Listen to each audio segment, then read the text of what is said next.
from what we have discussed so far, there are a lot of different facets to remittances, and actually the impact of remittances, the impact of COVID-19 on remittances. We've also talked on the sidebar, we've also, it's been shared that there are problems with even the companies that transfer money. That is not as smooth as it should be. And we've talked about in terms of not just sitting on our laurels, challenges present themselves as opportunities, and that we should be looking at professionals, we should be looking at the policies and seeing how the policies can work for us. And as diasporans, if we actually do our maths, like Em said just now, her family sends home about 300 to 400 a month. If you look at it, you do your sum, in 10 years, that's a lot of money. And also from what Greg has said, and Ujua said, diaspora remittance will increase rather than decrease. I really enjoyed the conversations. I think this is one of the most constructive and positive conversations I've had with fellow Africans in a while. The bottom line really is challenges are opportunities. And you don't have to change the world. All you have to do is change the world for one person, and that's it.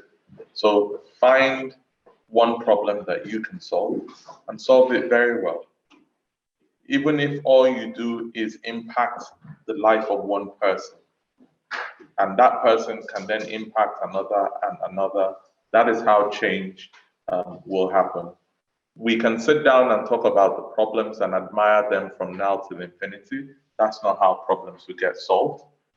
We just need to, each one of us, step back and say, look, this is what I'm going to do, no matter how small. And I think my biggest message is for each one of us to focus less on what's in it for me. That's a culture that needs to be done away with. We need to focus less on what's in it for me. Life will reward you if you give value. And that's the truth. There's people who will value what you have to give. But if you come to the table first with the mindset of what you're going to get, then you will never succeed. So I think, yeah, remittances, it will always be there. It's not going to stop as long as you have millions of Nigerians who are leaving and continue to leave for their different opportunities. And, you know, those monies will still flow back. But we all just need to think about what small part of the cog we can oil, and that's it. Thank you.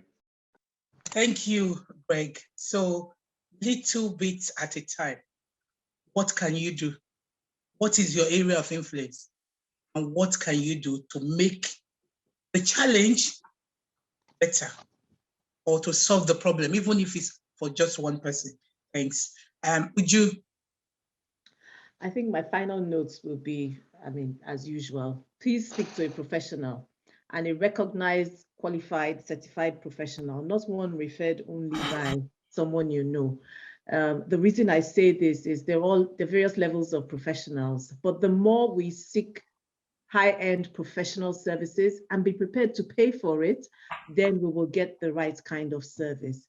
Secondly, as I said, information may not be so readily available, but there is information. Make the effort to just keep up with developments in Nigeria and see how you can play a part and what you can do. And then, I mean, on a lighter note, please, if you're doing Western Union, please always answer those questions correctly so that we can get the right data to really analyze how money is going back to Nigeria. On a final note, I think we can play a very crucial and critical role in ensuring that, you know, we get the kind of development that we want to see in our home countries. If we're out here, it's definitely for a reason, and there's value that we can bring back home. And we all just have to play a part, no matter how small or how big. And then we can get the whole light, each one with their candle, and then we can have the whole area well lit. Thank you very much. I've enjoyed the nearly 2 hours of very, very constructive conversation. So let me say that once again, on behalf of Nigeria Magazine, let me thank our speakers, and especially Uju, who has come in to speak from on our own perspective, let's say ladies first, and also, of course, Greg, who has also spoken very vastly on his experience and everything. And again, I also will have to thank people like Professor Okome, I hope I said it right, and I also have to thank M and Paul and others who have made contributions.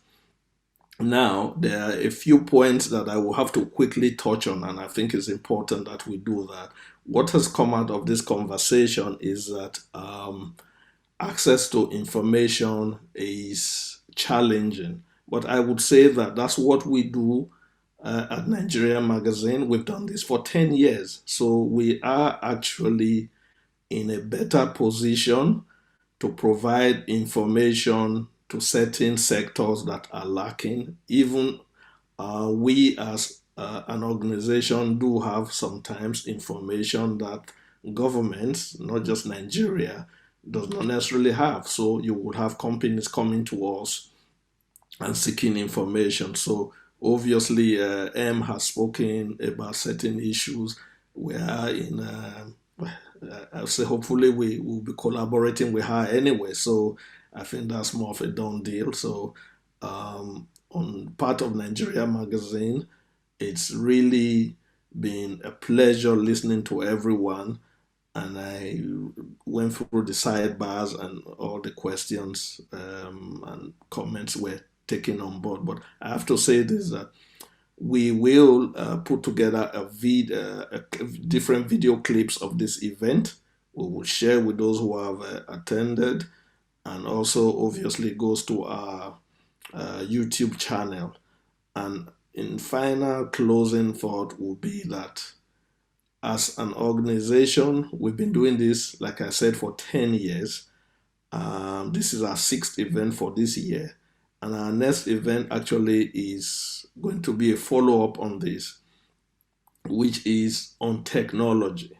Technology is massive. You and I know this, and we've kind of just scratched it this evening. So we're looking at fintech, we're looking at something in the health sector, and we're looking at education. So come 21st of May, it will kick off our discussion and conversation on technology. So let me not take too much time, but once again, thank everyone for participation, and have a very, very nice weekend.